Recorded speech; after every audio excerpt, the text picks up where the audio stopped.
those, every single one of those kids has these very bright colors. And that was the idea of that young kid, 15 years old, Josh Godman. Yeah. Godman. Yeah,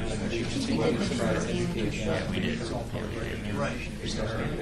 I watched that today. I saw our segment was on today. I caught a little bit of it. We called it.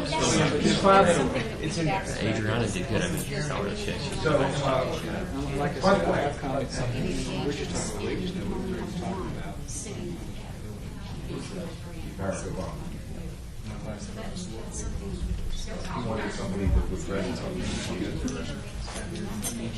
We all set? Are we okay? Okay. Why can't it all be done online?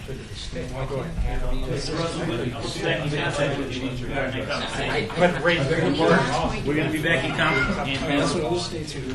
concert with our conversation. No, we actually have our own, but our own. So we Good afternoon, everybody. I'll call this recommending committee meeting of August 5th to order.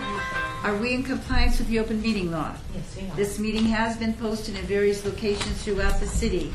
Going to the first item we're going to consider, it was abeyance item bill number 200834. It amends the business license code pertaining to the license application process, licensee regulations, administrative fees, business license categories, designation of license agencies and officials, compliance with amendments to state law and other related matters, proposed by Mark Vincent, Director of Finance and Business Services. Mark. Thank you, Madam Chairman. Mark Vincent, Director of Finance and Business Services. 2 meetings ago, you asked us to strip out all the fee increases in this bill, and we talked about including those in part of our fundamental review that we're doing in October. I don't believe we got all those published. Val can help me with that. Val, if you could just confirm that the bill that we're going to have in front of us for tomorrow actually has the fee increases stripped out. Well, yes, it won't be up for adoption tomorrow. Oh, okay, I'm sorry. Today, but I yes, got you excited. The proposed First Amendment in front of you has taken all the new fees out. Everything you see in there that's fee-related is existing. And there is a possible, one possible exception I know that the Las Vegas Realtor Association had some concern about, and that was commercial leasing category. It was a new category. These are folks that own commercial property that they lease it out that currently do not pay any license fee at all. We've created a new category. It's consistent with what the county does. They have the same category. We were just trying to clarify that this would not be double taxation or double licensing on top of realtors who would be paying their own fees for their own professional service fees. So that fee would go to whom? The owner of the commercial property that was The owner of the leasing it. property, and then, all right, thank you. I know that there are some people here that may want to speak on the bill, but I think generally that's what we've got. It's essentially the same bill as it was. We stripped out all the fee increases, and we'll consider those separately as we go through the fundamental review, along with all the other fee increases throughout the city, whatever those might be. Okay, yes. I also wanted to point out that we did work over the provisions relating to massage and have sent that language to the board, and I don't think they have any objections at this point. No objections at all to it. Appreciate your efforts. Do we have anybody in the audience, citizen participation, that would wish to speak? And if you would, thank you. You know the way, don't you? Yes.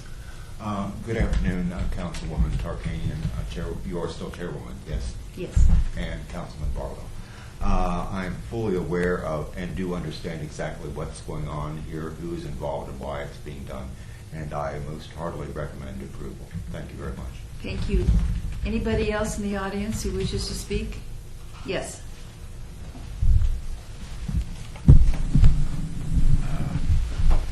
Good afternoon, Councilwoman, Councilman. I did have a chance to talk with Mark briefly about the commercial section, and I think there are still going to be some major concerns within the industry and to the folks that the realtors are representing. So I would respectfully ask that if this section, which is Section 165 of the bill, could be removed until we had a couple more weeks to discuss this. I'd like to bring in some of my real estate experts, as well as some of the large commercial leasing entities, and perhaps meet with staff and some of the council members to see whether we want to move forward with this or not. You're saying section 165? Section 165, oh, I'm sorry. No, I'm sorry. That's 172. I was going to say, Yeah. I didn't think you were in the farmer. No. One page behind. And just for the record, if you will please state your name. Yes, Kip Cooper. Oh, no, it's not 172. It's Kip Cooper, representing the Greater Las Vegas Association of Realtors. And actually, it is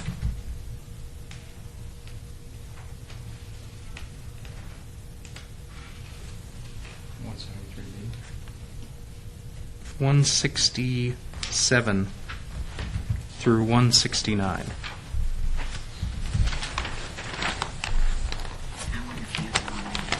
I got the wrong. 172. Oh, this is okay. That's what the problem is. You have the old version. It's the old version, yeah. So it's, Section 172, any person who engages in the business of renting or leasing commercial property not utilized for residential use, either on behalf of himself or another, shall comply with section, subject to provisions of this chapter. It's a new chapter. You mean 167? Where are you reading? 172. Section 172 on page 100? On page 99 on the new bill. Yeah, we have two different versions here. Do we have the old bill? Versions or what? Do I have the old version?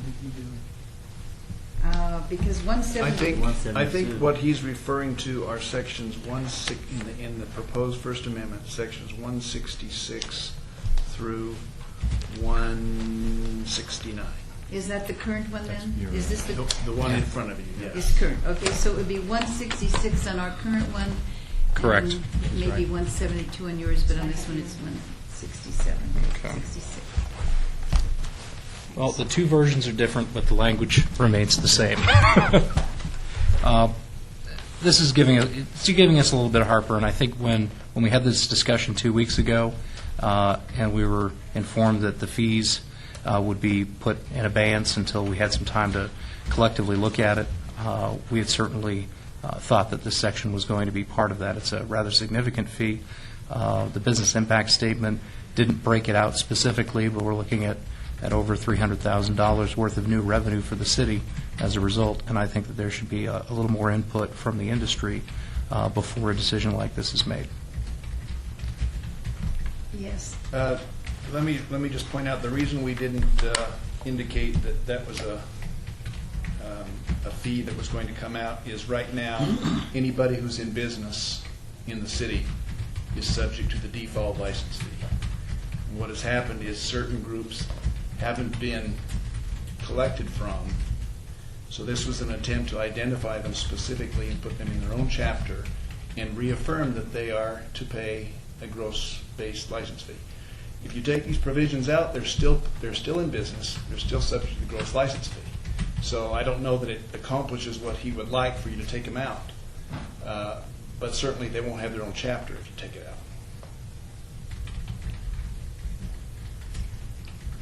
For example, if you're in business A and there's not a chapter for you, you still have to pay a license fee because you're in business. But if the city decides to put you in your own chapter, then you know where to look. You're not a default category anymore, but you're still subject to a license fee. You're saying that this doesn't change the amount of license fee. Right. What it does is, however, formally put it in this. Right, and it adds some other provisions that are unrelated to fees. So what is it? I would argue that it certainly changes the amount of these fees because they are not currently assessing what the gross receipts are of each of these lease agreements. The people that are leasing the properties are certainly paying a business license fee. The realtors involved are certainly paying a business license fee. The question is whether the owner of the property now is paying a business license fee and at what rate that should be. And I would convey to you folks that we should probably have a discussion with the industry leaders and that this is not going to change if we push this back 30 days or 60 days to figure out exactly what is a fair mechanism to apply this tax that is not currently being applied by business licensing. I think that would be fair, and I think it would be would enable us to really look at it and figure out what is a fair amount of payment for those individuals, because there is, those are currently being paid. The retail stores that are being leased out, and that space is paying a business license fee to the city, and the realtors that are engaged in that rental agreement are paying a business license to the city. So it really comes down to that one point: is the owner of that property paying, and if not, how much are they going to be paying? Is it going to be a flat fee? The owner of the property Right doesn't now- pay a business license fee, right- do they? right Is now that the what own- this is putting in? Right If you're now, in the the owner- business of renting, if you're in business of doing that, then you're in business and you are subject to a fee. If But- you own a home and you rent it out, you're not in the business of renting homes. You've got an extra house that you're renting, and we're not going to impose a business license fee on you. But if that is your business, then you're subject to the fee. And currently, notwithstanding what Val has just indicated about them falling under the provisions of licensing anyway, we are not collecting a fee currently from the people that own these commercial real estate, that are leasing them out and generating revenue. They are in the business of doing that, and they're not paying a fee, despite the fact that, yes, the realtors are paying a fee, and the people that rent their property, or if they're conducting business, are paying a fee, but the owners of the real estate that are renting them out and generating revenue from that are not paying a fee. So if I And just owned as- a large building, if I could just ask Sure. quickly, if I owned a large business building and I rent those out to various businesses, I would then have to pay a fee. That's Today you what don't. we're. that's- Today I don't, or you said I would anyway? Well, not because of you wouldn't, because it isn't being enforced, but because you're in business, you still are subject to the fee. So he's talking about enforcement versus what's in the code. Correct. And there's some gray areas. Let me just speak to the fairness of this. The county currently assesses a gross license fee for commercial real estate owners in the county.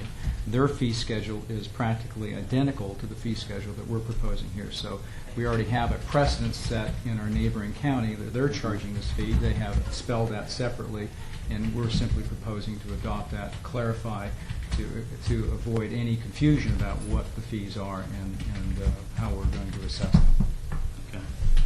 And I would just say, we're not arguing coming up with an equitable solution.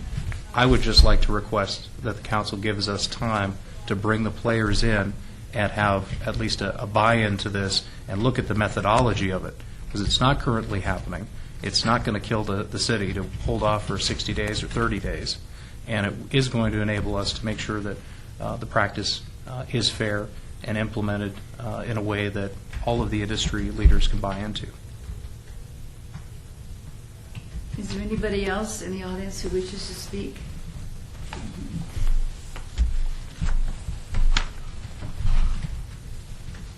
My name is Teddy Russell, excuse me, a resident of Las Vegas. I do appreciate, extremely, have a great deal of empathy for what you are facing in commercial real estate rental, which we have a semi-disastrous 17% unoccupancy rate. And I do not mean to be patronizing or anything approaching that. You've heard the song, "Come On, Take a Free Ride." Every once in a while, when you get on the deuce, something has happened with their money ticket collection thing. And the driver says, "It's busted. Just move on. Just get on the bus. Just get on the bus. Just get on the bus." And people react all sorts of different ways. In Rome, once upon a time, God is my witness, I have no reason to make it up, they said that we would do better just to forget about charging for the buses, because the money it takes to collect with all these collectors.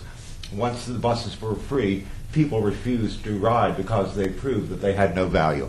I see it as, due to quirks in our system, then there are quirks in Clark County. I'm there all the time at their meetings. You were somewhat obtaining a free ride. It just happened. There was no malice intended. There was no conspiracy. There really is just an expansion so that people that were not participating are now participating. The revenue has increased for the city of Las Vegas is a byproduct, not an indictment. As I understand it, I thank you very much, and I still understand and do recommend approval. Is there anybody else in the audience who wishes to speak? Yes. Carol Meyer, Finance and Business Services. I just want to echo Val's statement that, again, the reason we left this section in was just to clarify for the industry. They should be paying the default fee today. They are conducting business, and it was just to allow us to clarify in our code so there's no question they are subject to this fee. And the fee schedule, like Mark said, is our gross revenue fee schedule. It's our default fee schedule. And it matches the county, so I would recommend leaving it in and approving it. Do you have any comments or want to make a motion? My comment would be twofold. I'm hearing from a citizen who represents Greater Las Vegas Realtors, who is asking for some time to review this. My question is, when was the first time you saw this? Yeah. Say we're probably 30 days ago. Years ago. And what is it that you feel that you will be able to accomplish within the next 30 days as it relates to 169 through 172 section of this ordinance? What I'd like to see is being able to get NIOP and several of the real estate programs, CCIM, NIOP, and some of the large commercial owners together so that we can discuss this with city staff and figure out whether this is going to be an onerous task for them and whether this is a necessary fee to be received from the owners of the property, as it has not been collected in this manner. As they operate in the county, they pay the fee in the county, correct? That's correct. And so with the city trying to streamline the process and get the fees that the city is rightfully due, being that these companies operate within the city limits, are you opposed to that, or? I think what I'd like to see is a time for us to have that discussion with the industry leaders, because just because Clark County has a fee that is established and a schedule that is close to this does not make it a fair or just fee or schedule. This is an issue that the city of Las Vegas alone has to look at. The businesses that will be affected will be the businesses of the city of Las Vegas. The occupancy rate will be affected here in the city of Las Vegas, and I think it's something that the council should give some just time for us to be able to address those issues. And the end result may be very similar to what's here, but I'd like us to have that opportunity for the time to discuss the issue in full and make sure that we can fully support the recommendations that staff has brought forward. You probably, if I could just interject quickly, you probably had difficulty during the month of July in getting these groups together, because I know how difficult it is. It is absolutely the case, Councilwoman. Are we on a timeline as it relates to this ordinance? Is there any reason as to why Councilman, 30 days wouldn't? if you wanted to do that, that would be, I don't object to that.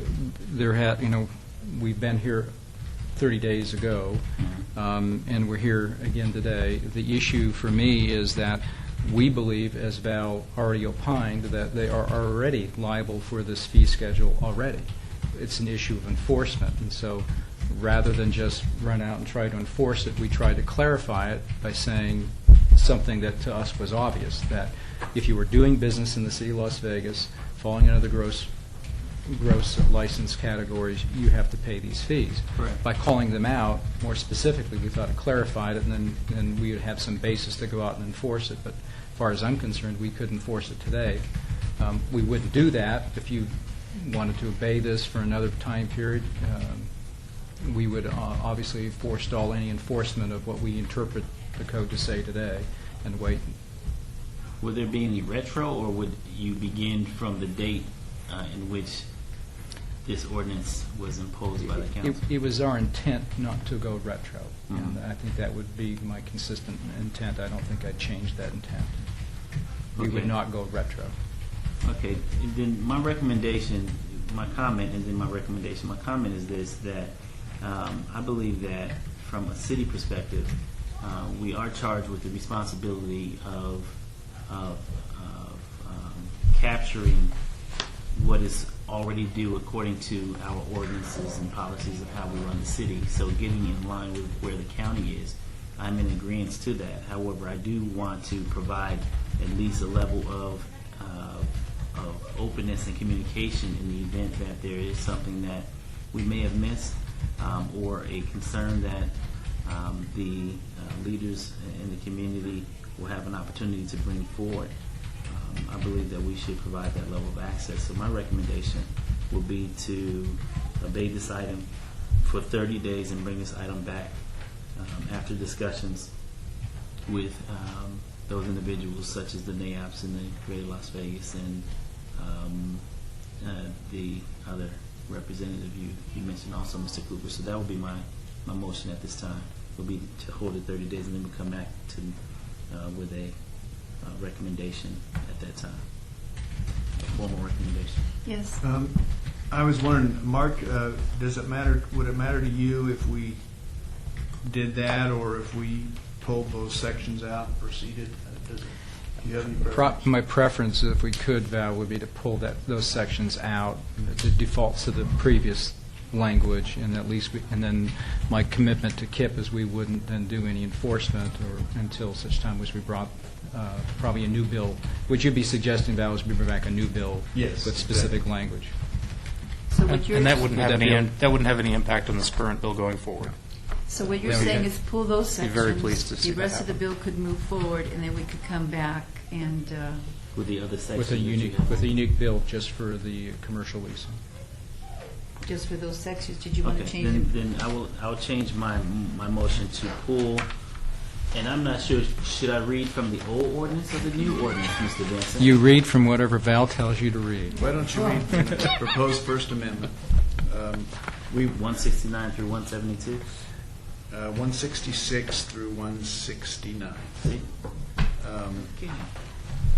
And let me just point out, I think it's appropriate to get input from NAIOP, but I will tell you that we sent out a full 2 months before this bill was introduced, which makes it 3 or 4 months ago, that language to the Greater Las Vegas Chamber and also the Greater Las Vegas Association of Realtors. So they've had it for a while, but obviously they need more time according to them. So we don't have any problem if we pull that out. My motion would be that we pull sections 166 through 169 out of this ordinance, and the other sections will, my motion will be to move for due pass and come back within 30 days for section, with a new ordinance representing 166 and 69. That would be my motion at this time. And I would like to state that I agree thoroughly with And we'll what estimate Councilman how Barlow that has goes to said, make and that money. is that whatever is due the city should be paid to the city. I believe in that strongly, too. I also believe strongly that we want to have as much input as possible, get the input before we go into these things. However, Val, you made a very good statement. It was 3 months before, and Kip, I would like to state that it's going to be your responsibility then to get the information from these groups and get these groups here, because as presented today, my feeling would be it's accurate to go ahead. But we're giving you that chance because we believe in that democratic process of input from the public. And I really appreciate that, and the members really appreciate it. We have a meeting set up for Monday, and I will have the head of NIOP and CCIM in to meet with Mark, and we can hammer out the details of this and also look at implementation. I mean, there are a lot of different issues that we've got to look at. I want to make sure that we can do our part in educating the folks, and we don't run into similar situations that we've had in the past, so that we can be a partner with the city, make sure that all of our members are on the same page, and make sure that they're paying what they need to be paying.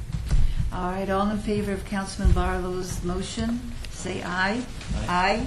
Those, yes. I just wanted to point out for the benefit of the record that because what we will bring back is not, because what we're going to bring back in whatever period of time is a new bill, you won't see it in 30 days. We understand that. Okay, I just wanted to make sure. You have to take time to go through it and go through the process again. Yeah. All right, moving to the next item, Bill number 2008-35. Well, I think you need to complete your motion. He cut you off in the middle. Oh, did you not get all my motion? Well, the motion, I moved to, it was your motion. Mhm. So you want to repeat your motion? No, I was saying, yeah.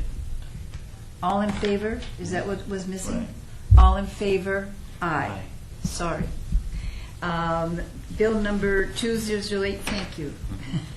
Bill 2008-35 repeals obsolete provisions of the municipal code relating to the city's representation on the District Board of Health, proposed by Beverly Bridges City Clerk. And I'll make this presentation. Some years ago, before the state legislature got involved and mandated the makeup of our local health district, there were options that the city had as far as appointments. A couple sessions ago, they passed a law that says who's going to be on that board, and so our whole chapter on that composition of the District Board of Health, as far as our participation, is moved. So we're just requesting that be repealed so that the public isn't confused about the conflict between what our ordinance says and what state law says. We recommend approval. is there anybody here in the public audience who wishes to make comments? Do you wish to make a motion? Comment first. If you will just explain that again. I didn't quite understand. Okay. Our ordinance, I think, says that we have two members on the board, and one of them is a member of the council and another is somebody else. I think we had always appointed two members of council to the board, but we didn't have to. A couple of sessions ago, the legislature, there were some concerns about the District Board of Health makeup. So the legislature says, okay, each city has two members from its governing board, each smaller city has one, et cetera, et cetera.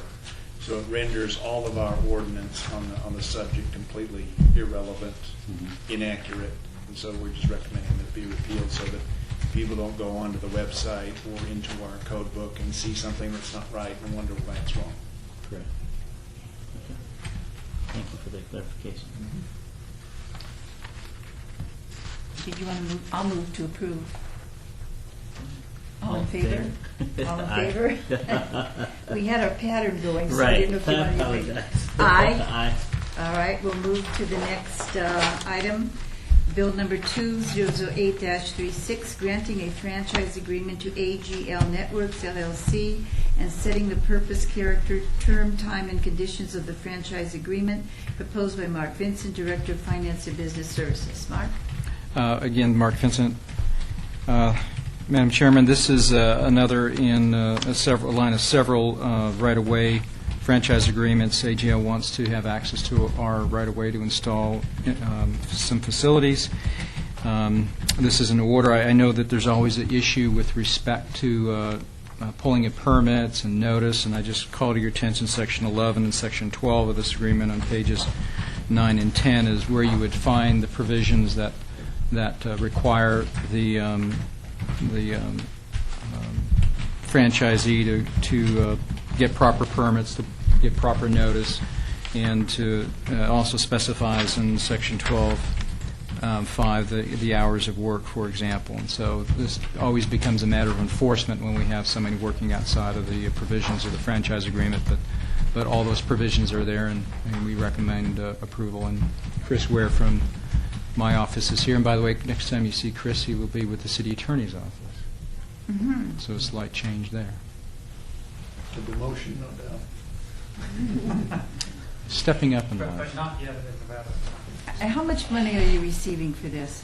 We receive a 5% franchise fee on their gross revenues, so it will depend on what kind of revenues are generated from the infrastructure they install. So it's based upon their actual revenues. Now, does this mean that a cell tower can be placed within the city without going through the city council? No, that's a whole separate. This is for, it gives them the right to install infrastructure in the street, underneath the street, and our rights of way between the curves, and that's really what So this- it's infrastructure we're talking about, not the Yeah, towers they won't- themselves? We hope they won't be installing a cell tower in the middle of the street, so, no, this is not cell towers. Well, you know, we have right-of-way on the side, so I didn't know if you Yeah. might be thinking of that.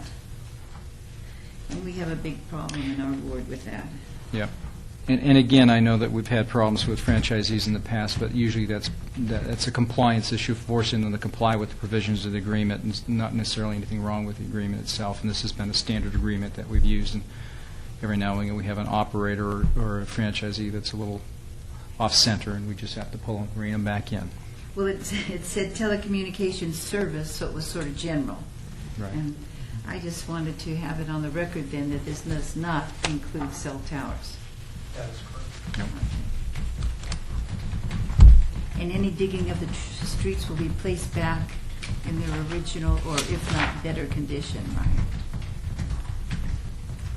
I like that. Yes? Mr. Councilman? I said I like that. He likes that, so you're making a motion to approve? All in Hey, we favor? have public comment? Oh, okay. No, public comment. Any public comment? You betcha.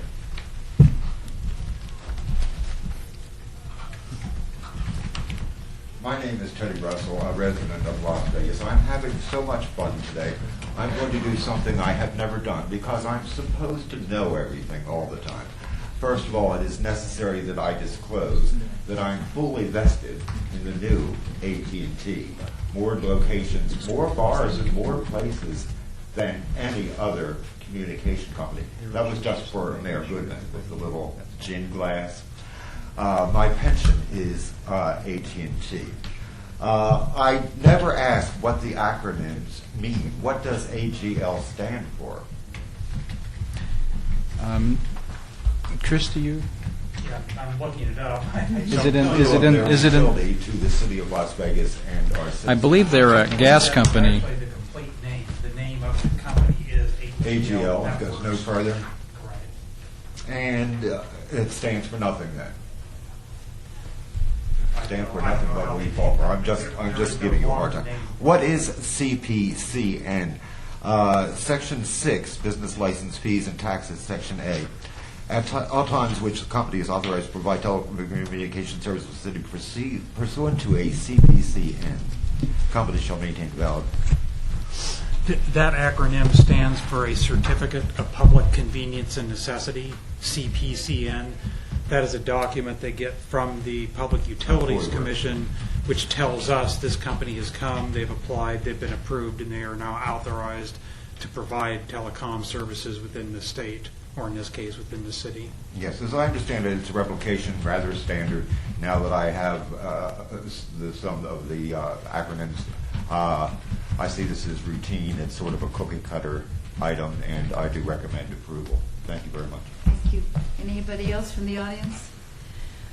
I move to approve. All in favor? Aye. All right. We move to the next item, which is citizens' participation. Is there anybody representing the citizenship of our great city wanting to make a comment? Yes. Good afternoon, Madam Chairman, Councilman. My name is Teddy Russell, a citizen of Las Vegas. I will attempt to be very brief. I was sharing with Councilman Barlow that one of the most amazing things as a testimony to the human spirit was that on the occasion of the American Film Institute's 100th year anniversary, Atticus Finch of To Kill a Mockingbird, out of all the heroes in American history, was chosen. As this will be a little bit difficult, but this is a preview of what I will be saying at the conclusion of tomorrow's council meeting. I will be using 3 visual aids First will be the visual aid I have used before, Las Vegas City Life, not a real state, not a real city. I will also be using the magazine or the periodical Desert Saints that finally gives tribute to our great Judge and Mrs. Lloyd D. George. And I will also be using the fourth pamphlet by the R.J. Reynolds Tobacco Company to discourage teenage or youth tobacco use. They had languages that I didn't even know about. It is widely known that I smoke cigarettes. When Jesus used the term hypocrites, he was not saying what we know as hypocrites. He was saying you guys are bad actors. I told my mother to her face, you may be born addicted because you were smoking 3 packs a day when you carried me. So that, because my concern is so much with the youth of America. And you all should be aware, if you are reading the Here I Stand invitational column in the Sun, Brian Greenspun normally does this, but in August there was invitations. Senator Harry Reid made a magnificent statement on renewable energy and the great windfall that we have and the power we have. I will be very brief, but between geothermal, solar, and wind, southwestern United States today could provide 7 times the electrical demand of the entire nation. We are having August 19th at UNLV, of course, a global summit on energy. And there I will have the humble task of reconciling the Bible, the Quran, the Talmud, along with eternal energy to get to the root of terror instead of flailing at the branches. That's all I have for now. I thank you so much and have a great evening here in downtown Las Vegas. Thank you very much. There is no other citizen present other than those who work for the city. I make the meeting adjourned. Thank you.